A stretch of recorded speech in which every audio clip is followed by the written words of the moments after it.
Welcome back, regulars, and a very warm welcome to my newbies. It's time for a new batch of tallow.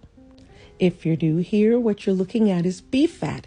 It's a waste product for my butcher, but a really wonderful resource for me because I'm going to separate the meat, skin, and connective tissue portion of this beef fat from its oil content. The oil content is called tallow, and I can use it for so many wonderful things. I'm going to make soap out of it, a cooking oil, and I'm going to replace the WD-40 in my house. Now, what you may have noticed is that this beef fat is freezer burnt, but that's okay. Freezer burn only affects the texture and quality of the skin, connective tissue, and meat. That's really only concern from my dog because I feed those things to him. Oh wait, I might be concerned about the broth. A byproduct of separating the oil content, the tallow, from everything else, is that all this lovely meat and skin results in a delicious broth, and because this is freezer burnt, the flavor might be just a little bit off. We'll see. But you might be wondering, Miranda, how are you going to separate the oil content from everything else? I'm going to put it all in a crock pot with salt, regulars, what is the salt for? And water, regulars, what's the water for? And apply a gentle heat to melt the oil. We'll check on it tomorrow. It's time to check our tallow. She's been rendering for about 24 hours on really low heat because I had things to do. Regulars, what are you thinking of the clarity of the oil, considering this is their first render? And do you think the fat solids have yielded all their oily goodness? If you're new here, one of the ways that we check to see if those fat solids have yielded all their oily goodness is by smashing them up with a fork. If they retain their structural integrity, then, well, they have more oil to give, and we're not going to let them hold on to it. But in the meantime, we need to recover the oil we already have. So I'm going to filter out the big fat solids using this sieve, and then I'm going to filter out any small fat solids, we call those impurities, using this muslin cloth. Now, this isn't the only way to do it. It's just the way I do it. I like to do this little bit of extra work on the front end so I have less tallow cleanup on the back end. For you newbies, I'll explain more about that in part 3. But what I'm doing now is filtering out the big fat solids. And you might ask, Miranda, why didn't you do that in the beginning? That's because they filter very slowly. When you use the fat solids like this, it takes forever.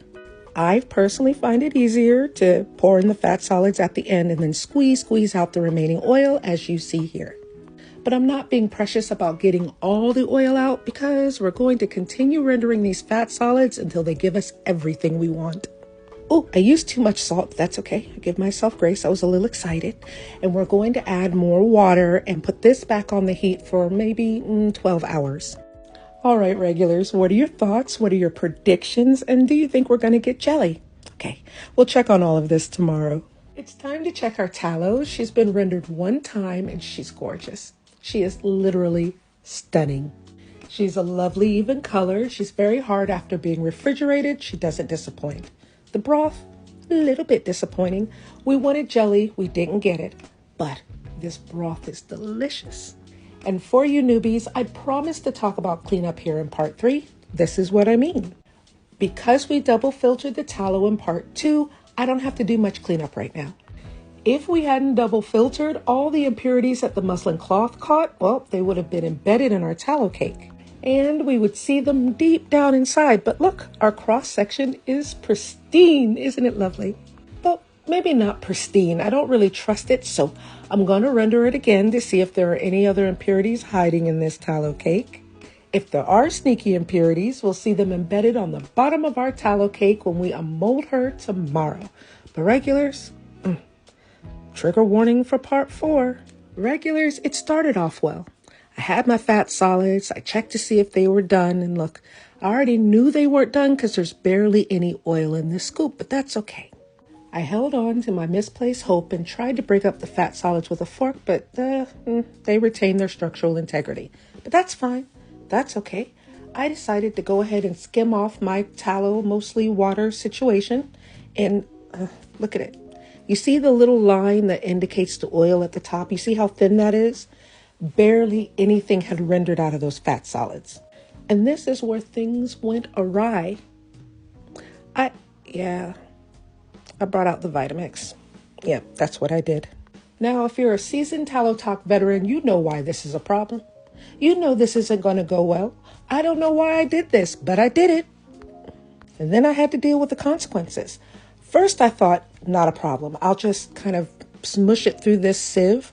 At least that way I'll hold on to most of the fat solids. But what happened was the tallow would solidify on the bottom of the sieve. So I thought, not a problem. I'll pour hot water in it, kind of melt through that tallow. That didn't work. Now the sieve is just clogged with impurities. So I had this brilliant idea. I'd take a colander, put another muslin cloth on there, and thought, more surface area, I'll just be able to scrape it through, squeeze it out. No, that didn't work either. And you see I put more hot water in there. Look. Then I thought, I'll just twist it and squeeze it. But then this happened. There's a hole in my muslin cloth. This did not go well. You know I love experimenting, but this was a mistake. I just pressed the best that I could. See? I got out as much as I could. I even recovered the stuff that was still in the Vitamix, that little bit. And now I have a murky tallow brine situation. But that's all right. I kind of almost learned my lesson. And I probably won't do this again. But there you go. At least I got a bunch of oil out of there. So yay! It's time to check our tallow cakes. The bowl in the front is our first skim. She's been rendered 3 times. The bowl in the back, that was the second skim. Now, right off the back, she's being difficult. She knows she's pretty, and she thinks she has pretty privilege, and she was wrong. You see how she sabotaged herself? I'm just playing. My kitchen was very warm, so the tallow cake was just a little bit soft. Now, regulars, what are you thinking of the impurities? Are you happy with them? Are you dissatisfied? Think about their placement. Now, I use those impurities as an indicator. Their placement and their color, well, they help inform whether or not I think this tallow is ready to be made into soap. What do you think I did with it? Now, the other indicator, the brine. We assess the brine in 3 ways. We check the color, the clarity, and the scent. And I'll tell you, there's absolutely 0 scent to this. The color, but the clarity is excellent. All right, let's set that aside and check our second skim that's been rendered 2 times. Look at the color difference. That's the first skim and the second skim. Regulars, what accounts for the difference in color between that first skim and the second skim? Now, the amount of impurities on the back of this is to be expected. We knew how messy that was because I stuck the fat solids in the Vitamix, but don't judge me. I gave myself grace. You give me grace too. Okay, so my camera cut out, but we're rendering her again with salt and water. I could have chosen just to clear up the impurities and use this for cooking tallow, but I'm really curious to see how well she cleans up. We'll check on her tomorrow, but let's compare the 2 brines side by side. The one in the front, that's from the first skim, and the one in the back is from the second. You can see the difference in clarity. All right, what are your thoughts? It's time to check our tallow cakes. The bowl in the front, that's our second skim, and she's looking really good. The bowl in the back, we'll talk about her in a minute. I'd be lying if I said I wasn't just a little frustrated. The kitchen is warm and the tallow's soft, and this is what happens. But that's okay, it's only tallow. And look, the impurities, they just rinsed right off. There was no extra effort, and I kind of love that. Now, regulars, how do you think I'm going to manage this tallow, all these remnants that are left in the bowl? You can see that they're covered in impurities. I don't want to run water over them to try and remove it, and I don't like waste. So all of that tallow in this bowl, I need to recover it. So this is how I did it. I just used a sieve and I filtered out as much as I could. And then I poured very hot water in the bowl to melt the tallow that was coating the sides and to recover that as well. And the brine, what are you thinking of the brine? And look how much tallow I recovered from the bowl. Okay, I'm getting distracted. So our main tallow cake, she's taken care of. But then there's this bowl. This is all that foamy, messy tallow I recovered and thought I could save. But look at how deeply embedded those impurities are in our little teeny tiny tallow cake. And I made a mistake because this bowl was far too wide for that small amount of tallow. But that mistake is very easily corrected. Also, couldn't even rinse those impurities off the back of that tallow cake. So what we'll do is render it again, but we need to bulk it up. So I'm going to take all that tallow that we recovered from scraping the other bowl, put it in there just to add a little bit more body, and then we'll render again with salt and water. Now you might be thinking, regulars, Marinda, what are you going to do about all the impurities that are in there? Well, we'll double filter. Using 2 layers of muslin cloth, I'm hoping that'll trap those impurities. Regulars, do you think it's going to trap the impurities? Also, I used a much smaller vessel so that the tallow cake will be a little bit thicker. And finally, this is what she looked like the next day. I'm going to give you just a little sneak peek at the brine so you can tell me your predictions, and we'll look at her in part 8. It's time to check our tallow cake, and I'm curious about your expectations. Do you think the muslin cloth caught most of those impurities, or do you think the back of that cake's just covered in them? Well, the brine smells beefy, so it's no surprise that the cake, she looks like this. The impurities are so embedded in the tallow that they can't be washed away. Look. Well, because I live in hope, I thought, hey, I'll take a knife, I'll scrape a really thin layer off the back of this cake, and perhaps that'll remove the impurities, because the muslin cloth, it's not doing it. But that didn't work, so I surrender. I give up. This is going to be cooking tallow, and we'll go check on our first and second skims. Now, these 2 bowls were well worth the frustration because I'm going to turn them into something beautiful. I'm adding them to these luxurious hard oils. The bowl in the front, that's going to be a 30% tallow soap, and the bowl in the back, triple butter with cocoa, shea, and mango butters.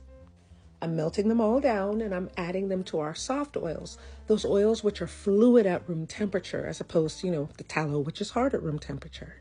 And the scent, it smells like somebody who isn't wearing very much, feeding you honeyed oranges. To make our soap batter, we add a lye solution to an oil base. When you do this in just the right ratio, you trigger a chemical process called saponification. Oh, and I also added honey to the recipe, because what's a honey soap without honey?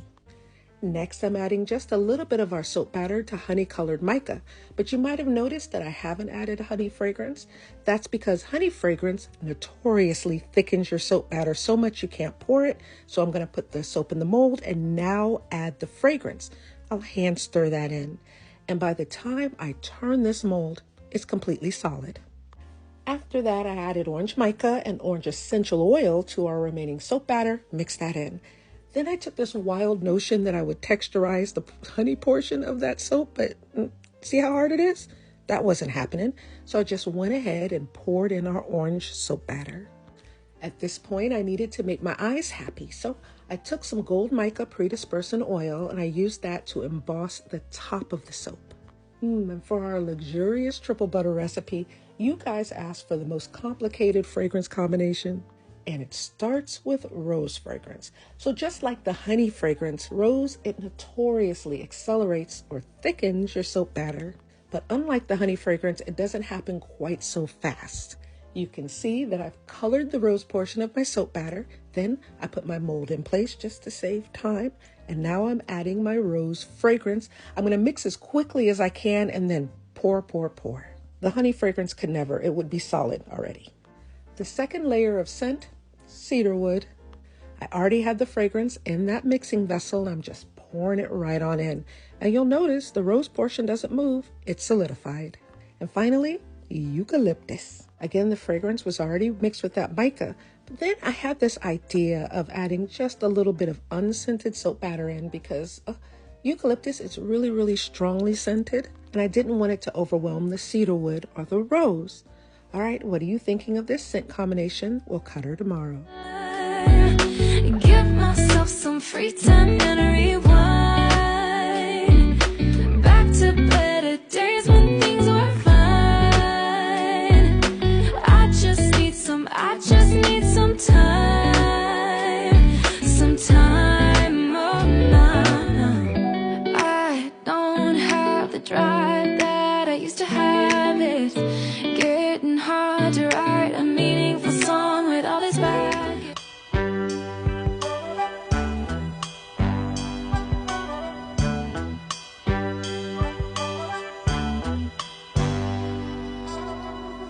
When that fire starts to burn